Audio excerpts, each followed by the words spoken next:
हाँ बच्चों, कैसे हो सभी। कल हमने क्या किया था? फाइनेंशियल एसेट्स की अमोर्टाइज कॉस्ट की अकाउंटिंग। अमोर्टाइज कॉस्ट की अकाउंटिंग में हम क्या करते हैं, सबसे पहले एसेट की क्या निकालते हैं, फेयर वैल्यू। और उसके बाद में उसके ऊपर तो मार्केट रेट से इंटरेस्ट लगा लगा के अमोर्टाइज करते हैं। और क्या है, स्टाफ कॉस्ट का हमने क्वेश्चन किया था। तो आज हमें क्या करना है, सिक्योरिटी डिपॉजिट की अकाउंटिंग। पहले बताओ, मैंने किसी को सिक्योरिटी डिपॉजिट करवाया, इज इट फाइनेंशियल एसेट और नॉट? क्योंकि जब मैं कोई भी चीज़ का सिक्योरिटी डिपॉजिट करवाया, जैसे मैंने आपको बोला था, एक फर्स्ट यूनिट में हमने क्वेश्चन किया था कि मेरे गुड्स, मैं आपको गुड्स भेजता हूँ या आप मुझे गुड्स भेजते हैं और मैं आप मुझे कंटेनर्स में भेजते हैं, तो आपके कंटेनर्स मेरे यहाँ पड़े रहते हैं। तो इसके लिए क्या है, आपने मुझसे सिक्योरिटी डिपॉजिट लिया हुआ है। तो मैंने आपको सिक्योरिटी डिपॉजिट दिया हुआ है, तो वो मेरे लिए तो क्या है, फाइनेंशियल एसेट्स की। आपके कंटेनर्स मेरे यहाँ पड़े रहते हैं, तो उसके लिए आपने मुझसे क्या लिया हुआ है, सिक्योरिटी डिपॉजिट। तो वो मेरे लिए फाइनेंशियल एसेट है, क्योंकि वो contractual right to receive cash है। अब आपने मुझे बोला कि कुछ किसी भी चीज़ का हो सकता है, किसी भी चीज़ का, इलेक्ट्रिसिटी मीटर का हो सकता है, बिल्डिंग का हो सकता है। आपने मुझसे 1 लाख रुपए का सिक्योरिटी डिपॉजिट यहाँ पर लिया है, डे 1 पे। यहाँ पर आपने मुझसे 1 लाख रुपए का क्या लिया है, सिक्योरिटी डिपॉजिट। और हमारा कॉन्ट्रैक्ट यहाँ एक्सपायर होगा, तो आप मुझे वो बोलते हो कि 5 साल बाद अगर मेरे कंटेनर या बिल्डिंग या जो भी चीज़ का लिया है वो सही सलामत लौटा दिया, तो क्या होगा, आप मुझे 1 लाख रुपए वापस रिफंड कर दो। तो पहले मैं एंट्री क्या किया करता था यहाँ पर, सिक्योरिटी डिपॉजिट टू कैश, कितने का, 1 लाख का, और ये पड़ा रहता था लास्ट में cash to security deposit. But बताओ, इस दिन कोई रुपए मुझे 5 साल बाद 1 लाख रुपए मिलने हैं, तो उस दिन उसकी फेयर वैल्यू कोई 1 लाख थोड़ी है। बताओ, आप मुझे बोलो कि मैं फीस कब दूंगा, सीए बनने के भी 5 साल के बाद, तो क्या होगा। और आप मुझे बोलो कि मान लो 1 लाख रुपए मेरी फीस है, तो 5 साल के बाद 1 लाख रुपए देने हैं। तो आपने मुझे, आज मैं अगर इसकी फेयर वैल्यू निकालूँ इस एसेट की, तो 1 लाख है, 1 लाख से बहुत कम है, बहुत कम है। क्यों कम है? आज मान लो कि इससे लेने हैं मुझे 1 लाख रुपए, और फेयर वैल्यू का मतलब क्या होता है, ये समझ लो कि उस एसेट को अगर आप मार्केट में लोगों को बेचो तो क्या रुपए आपको मिलेंगे। फेयर वैल्यू का एक अलग से इंडेक्स आएगा, इंडेक्स 113। उसकी रफ डेफिनेशन यही है कि अगर इस एसेट को हम ट्रांसफर करें तो क्या होगा। तो मान लो आयुष मुझे कह रहा है कि सर मैं आपको 1 लाख रुपए कब दूंगा, 5 साल के बाद। तो मैं मानसी को बोलता हूँ कि मानसी ये एसेट आप ले लो। आप ले लो का मतलब क्या है, 1 लाख रुपए आप कब ले लेना, आयुष से 5 साल बाद लेना, मुझे अभी दे दो। तो मानसी क्या 1 लाख पूरे देगी या कम देगी? और नहीं तो वो कम से कम इसका पीवी फैक्टर तो करेगी ना, कि उसको 1 लाख रुपए 5 साल बाद मिलने हैं, तो वो आज तो मुझे 80 देगी। और इसके साथ साथ आयुष का रिस्क प्रोफाइल और ये सब देखेगी। तो मुझे ये सिक्योरिटी डिपॉजिट आज फेयर वैल्यू पर निकालना है, तो इसकी सबसे पहले मैं क्या निकालूंगा, पीवी, प्रेजेंट वैल्यू में एंट्री क्या करूंगा, सिक्योरिटी डिपॉजिट टू कैश। वो आती है मान लो 70,000। वो कितनी आती है, मान लीजिए 70,000। तो क्या होगा, security deposit to cash 70, but मैंने रुपए कितने दिए हैं, 1 लाख दिए। तो बचे हुए 30,000 का क्या होगा, वो अलग से सोचते हैं। लेकिन ये इंडेक्स तो सिर्फ किसकी बात करता है, फाइनेंशियल एसेट किस पर आनी चाहिए, फेयर वैल्यू। और अब इस पर इंटरेस्ट लगता रहेगा जिस रेट से भी डिस्काउंटिंग करी है। इसमें स्टाफ लोन में तो इधर भी बाय कैश आता था, इसमें ऐसा कुछ आएगा नहीं। तो ये 77 हो गया मान लो 1 साल बाद, ऐसे बढ़ बढ़ के कहाँ तक पहुँच जाएगा, 1 लाख। और इस 30,000 का क्या करेंगे। अब आप बताओ कि आपके कंटेनर मैंने यूज़ किए हैं, तो आपने मुझे उसका क्या लिया, मुझसे रेंट लिया एक तरह से। आपके कंटेनर मैंने यूज़ किए हैं, तो आपने मुझसे उस 30,000, अब ये प्रीपेड सैलरी होगी क्या, कोई स्टाफ थोड़ी है यहाँ पर। तो आपके कंटेनर मैंने यूज़ किए हैं, तो आप फ्री में नहीं दे रहे, एक तरह से उसका क्या ले रहे, रेंट। तो प्रीपेड रेंट हो जाएगा, डेबिट। और ये 5 साल का अगर कॉन्ट्रैक्ट है, तो 5 साल में एक्सपेंस ऑफ हो जाएगा, 6,000 रुपये पेंडल में चल। इस तरह का एक क्वेश्चन है हमारा स्टडी मटेरियल का, वो पढ़ते हैं फटाफट।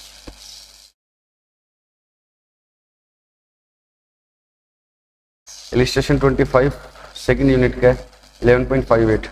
ए लिमिटेड एज मेड, दिख रहा है क्या, नहीं।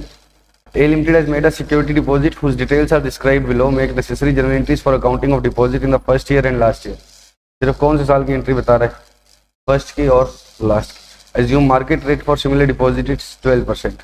सिक्योरिटी डिपॉजिट 1 अप्रैल 1 को दिया और 31 मार्च 6 को क्या होगा, खत्म। लीज के लिए सिक्योरिटी डिपॉजिट दिया, कोई भी चीज लीज पर लिया उसका सिक्योरिटी डिपॉजिट है। टोटल लीज पीरियड कितने हैं, 5 ईयर्स। डिस्काउंट रेट कितनी है, 12%। टोटल लीज पीरियड 5 ईयर्स देने की जरूरत थी या यहीं क्लियर हो गया था ये तो, 1 अप्रैल से 31 मार्च 6 तक। सिक्योरिटी डिपॉजिट 10 लाख का है। पीवी फैक्टर क्यों दिया है, क्योंकि अब आप इसी से ही करना है। 5 साल की डिस्काउंटिंग कराऊंगा 10 लाख की, तो 10 लाख डिवाइड बाय ये करूंगा, 10 लाख मल्टीप्लाइड विद ये करूंगा। समझ रहे हो ना, ये क्या है, 1 डिवाइड बाय 1.12 की पावर 5 है। तो ये इसने दे ही दिया कि इसी से करो, लेकिन इसे खुद ने इसको अच्छे से यूज किया नहीं, कर दिया, सही कर दिया, सॉरी। तो क्या हो जाएगा, security deposit debit to bank. अब इधर क्या लिखा है, ये राइट ऑफ यूज एसेट, ऐसा समझ लो कि ये एक बार क्या है, लीज वाले स्टैंडर्ड के बाद तुम्हें अच्छे से समझ में आ जाएगा। एक बार ये क्या समझ लो कि रेंटल दिया, ठीक। तो ये मेरे पास 432 की क्या आ गई, asset. Security deposit to interest, security deposit तो इंटरेस्ट लग लग के कहाँ पहुंचेगा, 10 लाख तक ना। सिक्योरिटी डिपॉजिट की अगर अकाउंटिंग की बात करो तो 2 कैश 567427, फिर क्या आएगा 2 इंटरेस्ट 567427 का 12% सीडी आ जाएगा। फिर उसके ऊपर अगले साल वापस क्या आएगा, इंटरेस्ट 12%, और ये कहाँ तक पहुंच जाएगा, 10 लाख तक। अब 5वें साल में क्या होगा, अब ये security deposit to interest income कैसे आई, पहले 4 साल के बाद ले जाना पड़ेगा और उसके बाद क्या करना पड़ेगा, उसका इंटरेस्ट लगाना पड़ेगा। तो कैसे आई ये वैल्यू, ये वैल्यू आ जाएगी यहाँ पर, फिर इसके ऊपर 12% दूसरे साल का क्लोजिंग बैलेंस, फिर उसका ओपनिंग बैलेंस पर 12% तीसरे साल का क्लोजिंग बैलेंस, ऐसे चौथे साल का जो क्लोजिंग बैलेंस आएगा उसके ऊपर क्या लगाना, इंटरेस्ट। और कैलकुलेटर में करना है तो सीधा क्या करो, 567427, जैसे इसमें 12% करोगे ये कब का क्लोजिंग बैलेंस बन जाएगा, 1 साल के बाद का, 2 साल के बाद का, 3 साल के बाद का, चौथे साल के बाद का, और इसको किससे मल्टीप्लाई कर दो, इंटरेस्ट। तो security deposit to interest income, अब हो सकता है थोड़ा बहुत क्या आ जाए, फर्क आ जाए, किसकी वजह से, राइडिंग। 4 साल के बाद का बैलेंस निकालो और उसके बाद में उसका क्या करो, मल्टीप्लाइड विद 12% करो, और फिर ये सिक्योरिटी डिपॉजिट 10 लाख पर पहुंच जाएगा, इससे इंटरेस्ट लग लग के ये 10 लाख पे पहुंच जाएगा, और लास्ट में क्या आ जाएगा, बाय कैश 10 लाख।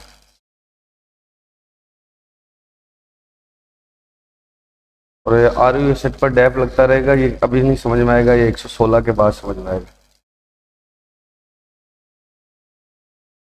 कि तो आरयू वाली बात एक बार बस ये समझ लो, एक बार ये डेबिट करना पक्का।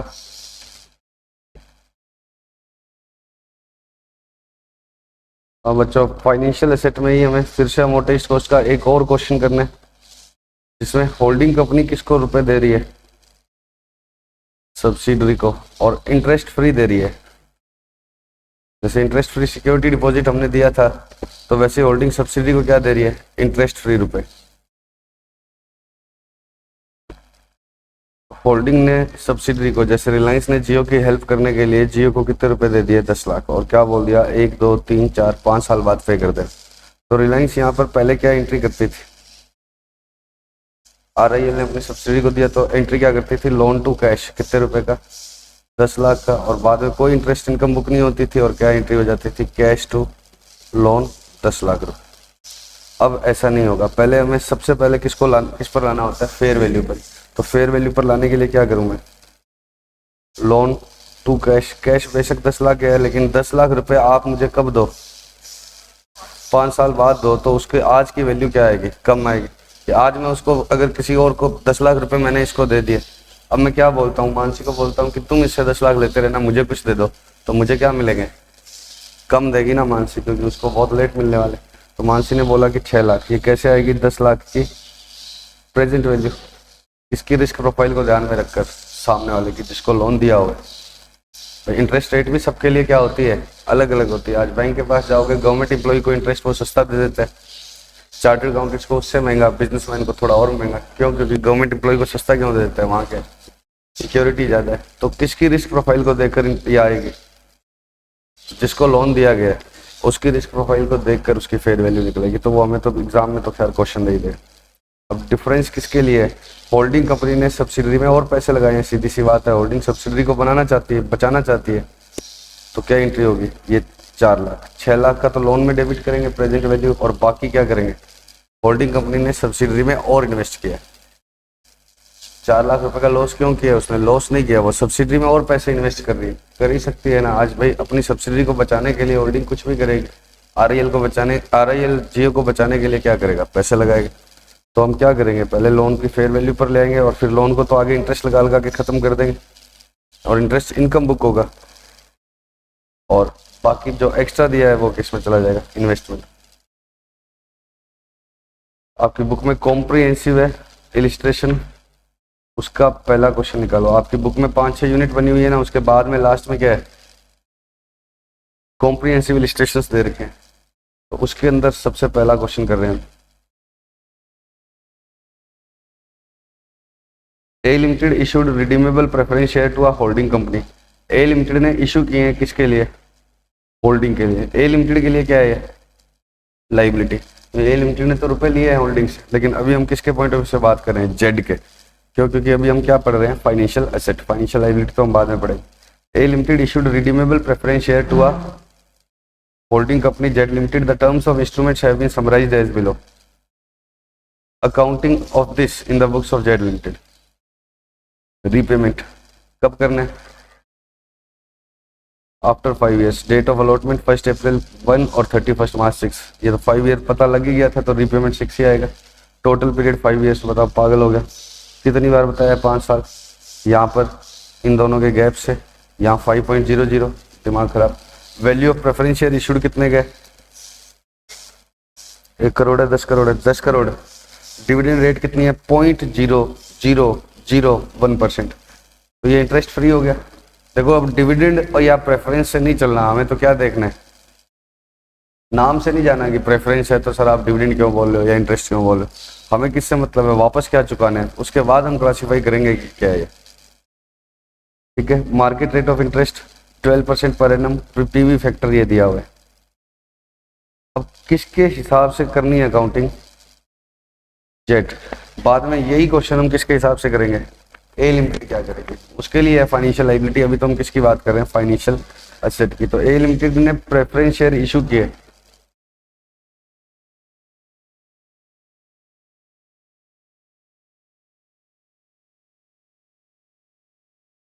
ए लिमिटेड ने क्या किया?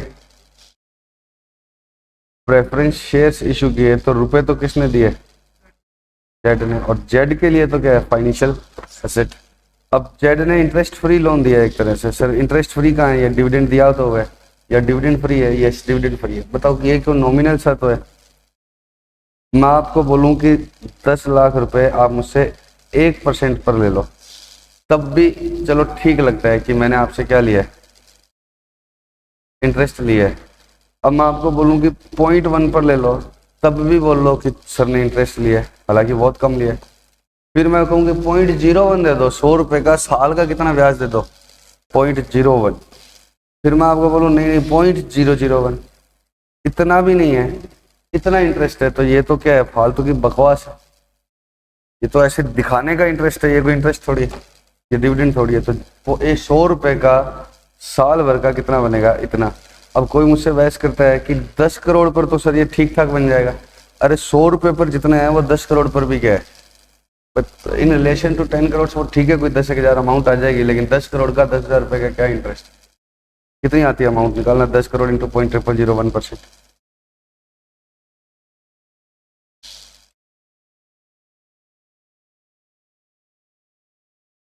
1,000 रुपये आएगी। आप मुझे 10 करोड़ रुपए दे दो और बदले में कितने रुपए का ब्याज लेना साल का? 1,000। तो क्या ब्याज लिया आपने? तो कुल मिला के बिना इंटरेस्ट के हैं, और सब्सिडी को दिए हैं किसने? होल्डिंग ने। तो होल्डिंग क्या एंट्री करेगी? सबसे पहले यहाँ पर आएंगे, उसके पास 10 करोड़ और 100 आ रहा है क्या? चलो मतलब नेग्लिजिबल है, उसका कोई मतलब नहीं। तो होल्डिंग क्या एंट्री करेगी? 10 करोड़ की पीवी निकालेगी टू कैश। कितने रुपए की? 10 करोड़। पीवी इसमें दे रखी है, ये रही। इसको देखो, एंट्री बताओ मुझे। ये तो क्या आएगी?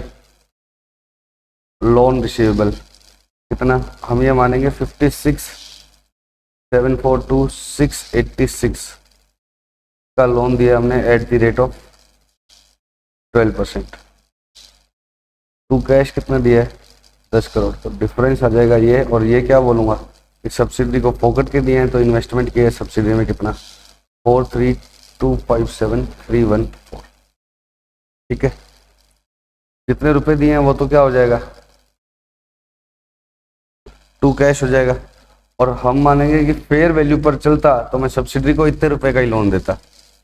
अगर सही सी बात हुई होती, सब्सिडरी क्या नहीं होती, सब्सिडी नहीं होती, कोई और होती, तो मैं तो इतने रुपए देता अगर कोई मुझे वापस 5 साल के बाद 10 करोड़ देगा। तो ये तो लोन रिसीवेबल है फ्रॉम सब्सिडरी, और बाकी जो एक्स्ट्रा पैसे दिए हैं वो सब्सिडी को, सब्सिडी होने के नाते उसमें पैसे क्या किए, इन्वेस्ट। ठीक है, अब लोन रिसीवेबल का क्या होगा, लोन रिसीवेबल धीरे धीरे हम क्या कर देंगे, खत्म। लोन रिसीवेबल कितने का आया, 56,742,686 टू कैश। इस पर लगेगा interest eight the rate of 12%, ये आएगा 6809122। ये आ रहा है क्या,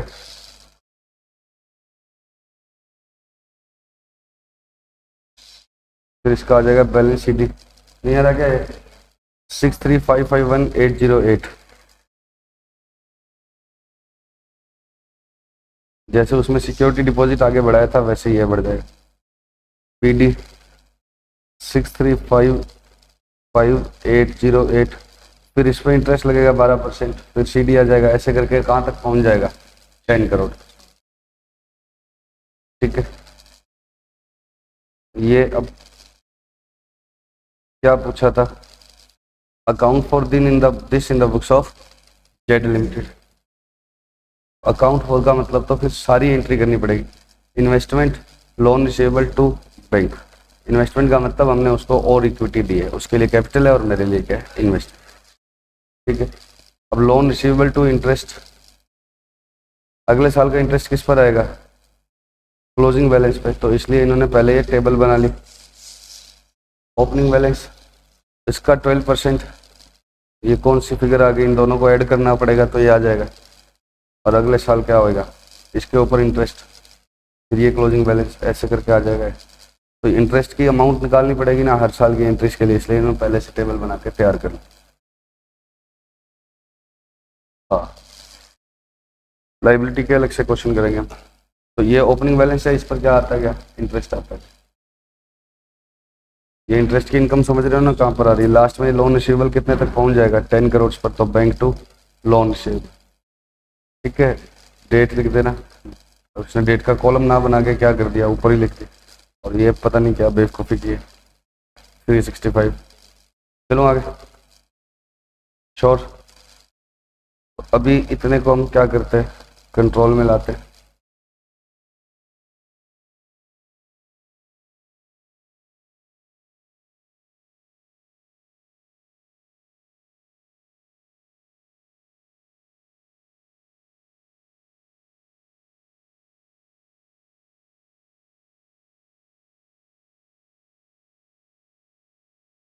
फाइनेंशियल एसेट्स में क्या क्या पढ़ा अभी हमने, सबसे पहले पढ़ा था डेरिवेटिव, जिस पर हमें क्या लगाना है हमेशा, FVTPL। फिर क्या लगाया था,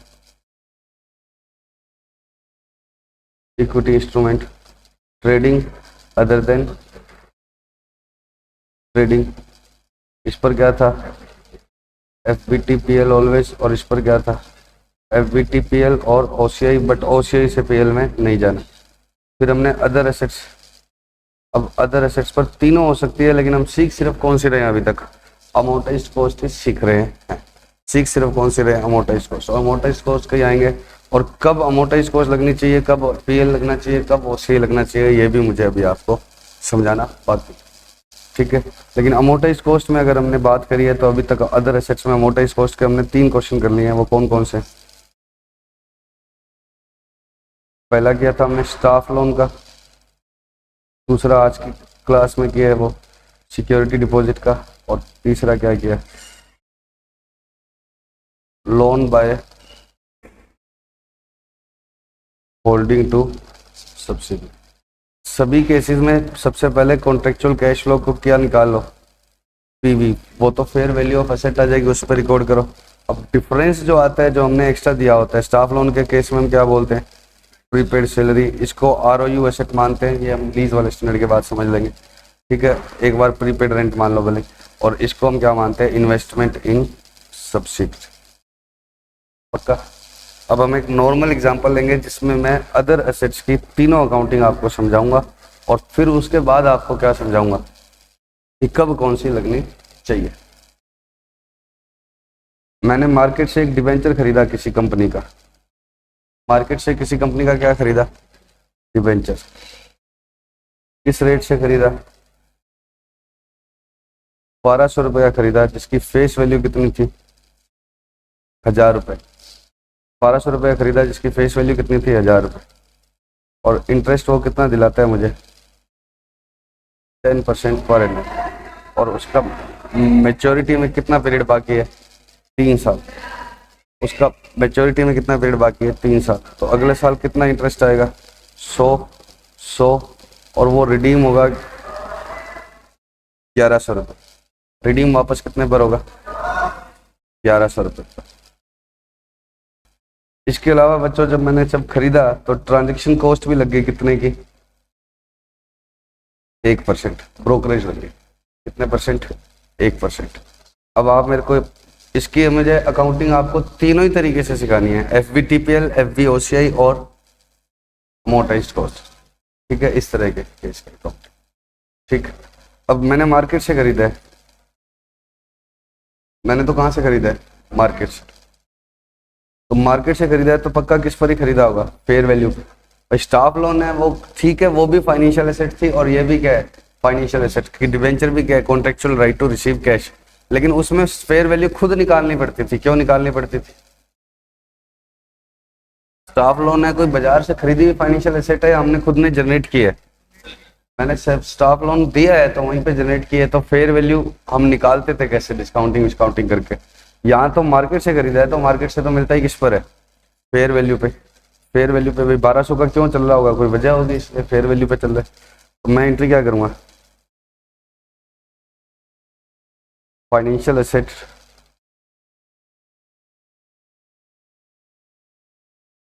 टू बैंक, कितने से, 1200 से। और ये किस पर ही रिकॉर्ड हुआ है, उधर फेयर वैल्यू पे करते थे हमने। 10 लाख दिए बेशक थे, लेकिन वो फेयर वैल्यू थोड़ी थी। इसको अभी मैं बाजार में बेचूं तो कितने मिलेंगे, 1200। मुझे 1200 में मिला है तो आगे भी तो 1200 मिलेंगे अभी। ये इसकी फेयर वैल्यू है। लेकिन स्टाफ लोन के केस में क्या होता था, हमने तो लोन दे दिया स्टाफ की जरूरत के हिसाब से, तो उसकी फेयर वैल्यू हम निकालते थे। ठीक है, और ये तो मार्केट से खरीदा है। तो सबसे पहले दिन तो मुझे चाहे कोई सी भी अकाउंटिंग हो, आगे चाहे FVTPL लगाना हो, चाहे कौन सा लगाना हो, FVOCI लगाना हो या क्या लगाना हो, अमोर्टाइज्ड कॉस्ट, डे 1 पर सब चीजें किस पर आएगी, फेयर वैल्यू। डे 1 पर सब चीजें किस पर आएगी, फेयर वैल्यू। पक्का। अब बात करते हैं ट्रांजैक्शन कॉस्ट की। कभी भी FVTPL अकाउंटिंग लगानी हो तो ट्रांजैक्शन कॉस्ट हमेशा कहाँ जाएगी, P&L में। मैंने आपको बताया, शायद आपको याद नहीं है, मैं वापस याद कराऊंगा जब मैं इसकी FVTPL अकाउंटिंग कराऊंगा। अभी तो हम किसकी बात कर रहे हैं, सिर्फ इसकी अमोर्टाइज्ड कॉस्ट।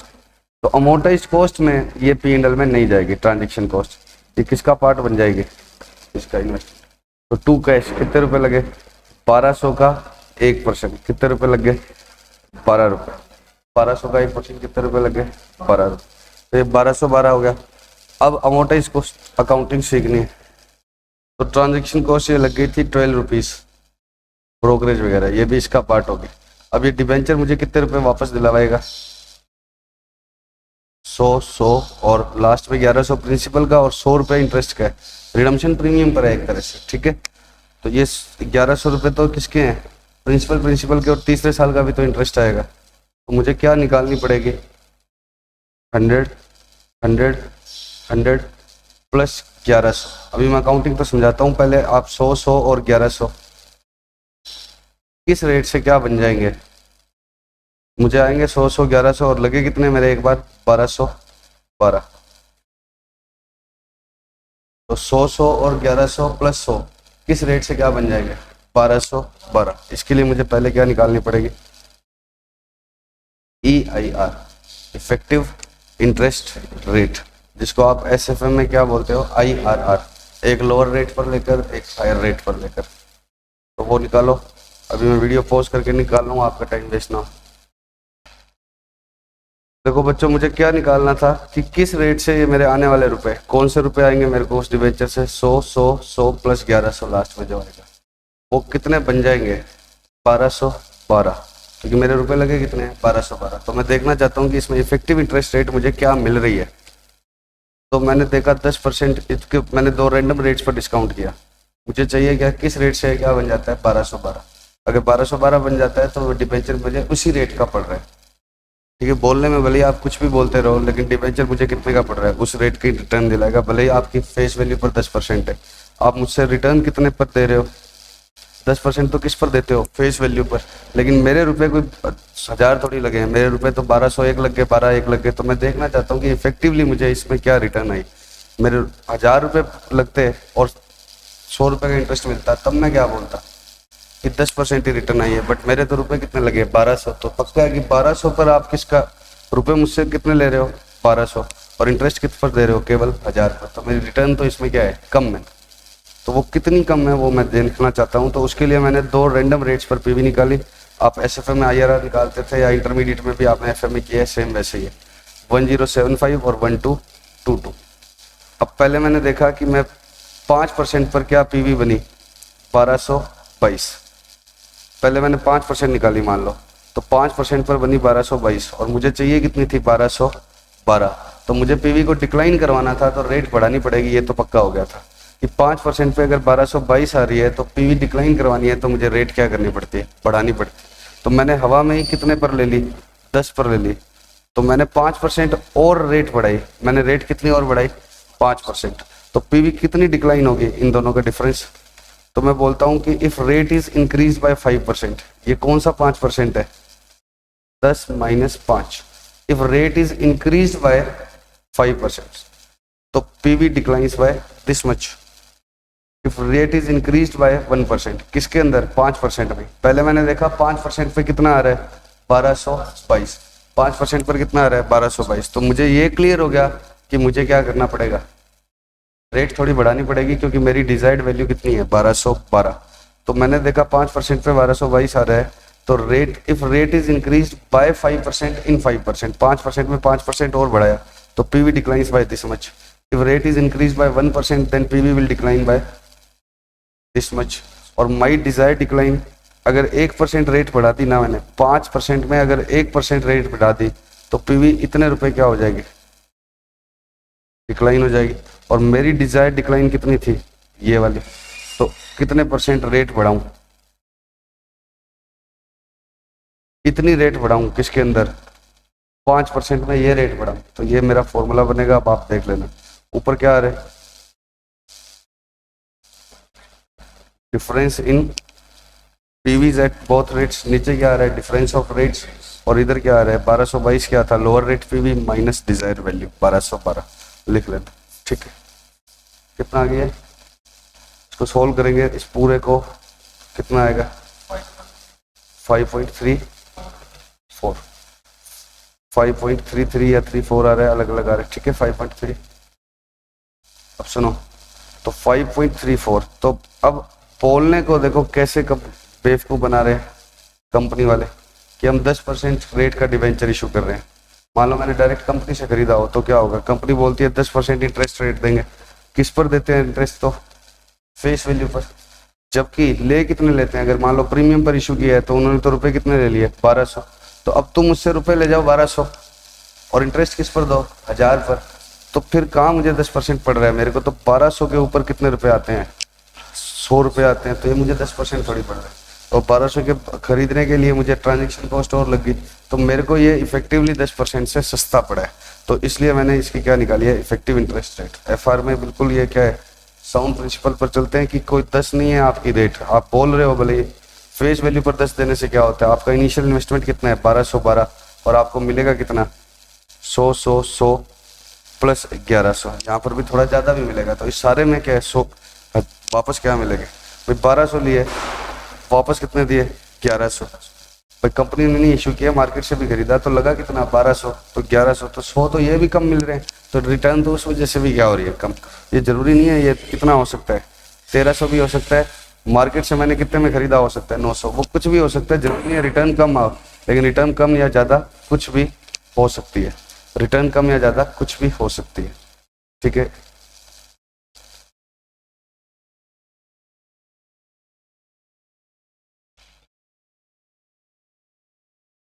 देखो एग्जाम में वो तुम्हें खुद देगा, लोअर रेट भी खुद देगा, हायर रेट भी खुद देगा, उसका पीवी फैक्टर भी खुद देगा, नहीं तो हर बच्चे का आंसर क्या आएगा, अलग अलग। तो एग्जाम में ये मैंने 10 और 5 मेरी मर्जी से चुनी है ना, वो तुम्हें खुद देगा, एक 10 लो एक 8 लो, और उसके भी 2 या 3 डिजिट तक के पीवी फैक्टर खुद देगा, नहीं तो हर बच्चे का आंसर क्या आने लग जाता है, अलग अलग चेक करना मुश्किल। तो अब मैं मानूंगा कि मेरे कितने रुपए लगे हैं, 1212, और वापस जो आएगा 100 और 1100, वो मुझे किस रेट से मैंने इन्वेस्ट किया है, 5.35। तो मैं इधर अब आगे पहले साल के एंड में इंटरेस्ट लगाऊंगा, कितने का, 1212 का 5.34, बताना कितना आएगा फटाफट से, और बाय कैश साल के एंड में कितना आ गया, 100,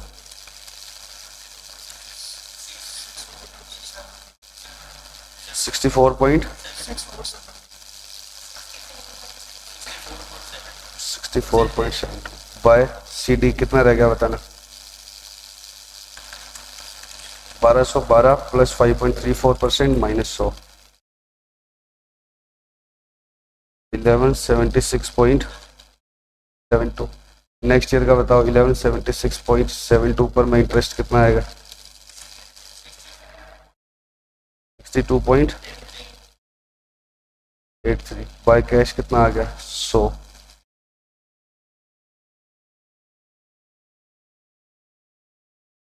1139.55। अब इस पर लगाओ 5.34,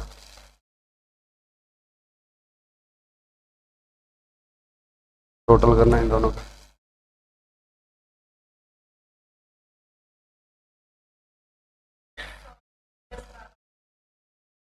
1200 आ जाएगा। मतलब लास्ट में तो कितने मिले, 100 रुपये इंटरेस्ट के और 1100 क्या प्रिंसिपल, वो 1-2 रुपये का फर्क है, तो राउंडिंग ऑफ की वजह से, ठीक है।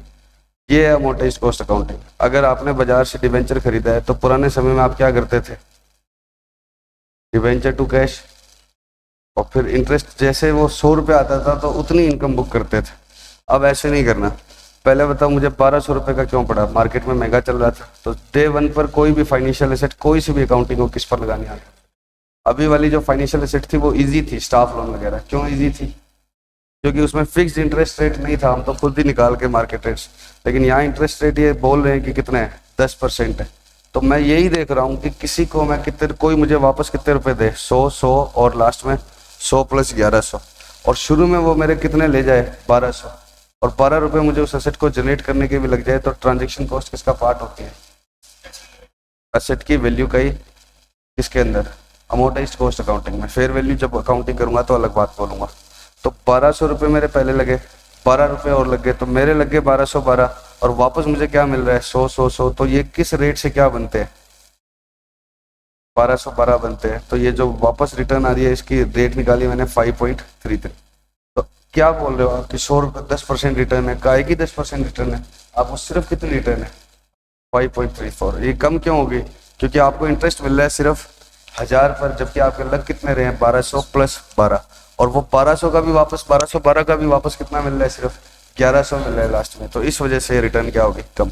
तो आपको अमोर्टाइज्ड कॉस्ट लगानी है, तो आप इफेक्टिव रिटर्न देखो इसमें कितनी आई।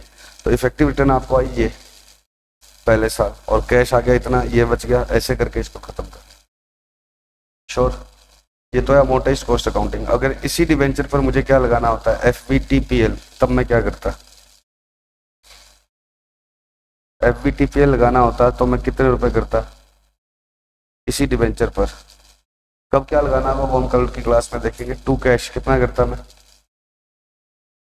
1200, और जो ट्रांजेक्शन कॉस्ट लगी है वो सीधी कहाँ चली जाती, P&L टू कैश, 12 रुपये, ठीक है। अब कोई EIR नहीं निकालेंगे, नो EIR, कोई EIR नहीं निकालनी। इसके अंदर वैसे ही करना है जो क्या है,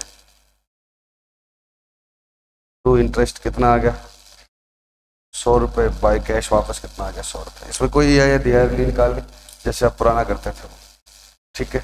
अभी ऐसा क्यों करना है, ये इसका रीज़न मैं आपको कल समझा पाऊंगा, ठीक है। इसका रीज़न जब मैं आपको बता दूंगा ना, कब कौन सी चुननी है कब।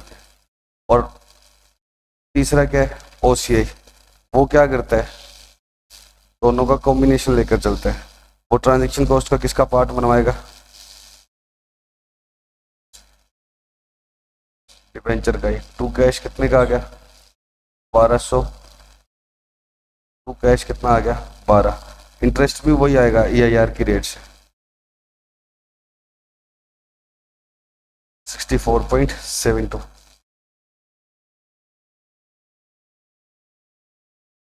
और बाय कैश कितना आएगा 100। अब इन दोनों में FVTPL हो चाहे FVOCI हो, यहाँ पर ये बैलेंसिंग फिगर से नहीं आएगा, ये किस पर आएगा वापस से फेयर वैल्यू पर। अब ये तो 100 का तो 100 कट गया, इसका तो कुछ है ही नहीं, चाहे सीधा किस में डाल दो आप, P&L में डाल दो, कैश टू इंटरेस्ट। 1200 की अब वैल्यू मान लो मार्केट में कितनी होगी 1300 हो गई या 1100 हो गई, तो ये डिफरेंस किस में चला जाएगा, प्रॉफिट है तो भी P&L में और लॉस है तो भी P&L। ये डिफरेंस किस में चला जाएगा P&L में। FVTPL का मतलब क्या है, हर साल के एंड में वापस इसको बाजार में देखोगे कितने का कर चल रहा है। यहाँ हमने अमोटाइज कॉस्ट में हमें देखना ही नहीं है, बाजार की तरफ मुँह ही नहीं करना है। अब चाहे इसके 1500 भी मिल रहे हैं चाहे इसके 900 मिल रहे हैं, हमें तो क्या चल रहा है अमोटाइज कॉस्ट। ठीक है, FVTPL में क्या करना है हमें, ये तो सीधा इनकम में डाल दो भले कैश टू इंटरेस्ट, क्योंकि EIR VIR तो है ही नहीं, जितना इंटरेस्ट आएगा उतना ही वापस इधर क्या आ जाएगा कैश। तो लेकिन इसको ईयर एंड पर वापस किस पर लाना है फेयर वैल्यू पर, और इसका डिफरेंस किस में डालना है P&L। और FVOCI में भी इसको किस पर लाना है वापस से फेयर वैल्यू पर। और मान लेते हैं एक बार फेयर वैल्यू 1300 है, तो यहाँ पर क्या होगा 1300 रह जाएगा और P&L में कितना चला जाएगा 100। ठीक है, अब यहाँ पर भी मान लो फेयर वैल्यू कितनी है 1300, तो P&L में कितना जाएगा, सॉरी OCI में जाएगा, फेयर वैल्यू चेंज वाला गेन, और डिबेंचर का कहाँ जाएगा OCI। कितना 1212 प्लस 64.72 माइनस 14 123.28। OCI का मतलब P&L के नीचे वाले पार्ट, और statement of change in equity में इसका अलग कॉलम बन जाएगा। अगले साल जो टू बैलेंस PD आएगा वो कितने का आएगा 1300। और फिर टू इंटरेस्ट किस, इसके हिसाब से नहीं आएगा, इसके हिसाब से नहीं आएगा, इंटरेस्ट हमेशा किसके हिसाब से चलेगा 62.83, उसी के हिसाब से चलेगा अमोटाइज कॉस्ट के हिसाब से। तो टू इंटरेस्ट कितना आएगा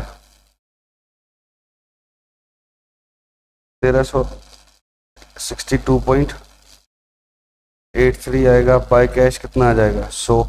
अब जो फेयर वैल्यू होगी वो फिर से किस में चली जाएगी OCI। और FVPL में किसका मतलब ही नहीं है, अरे सॉरी ये मैंने किस में लिख दिया PL वाले में लिख दिया।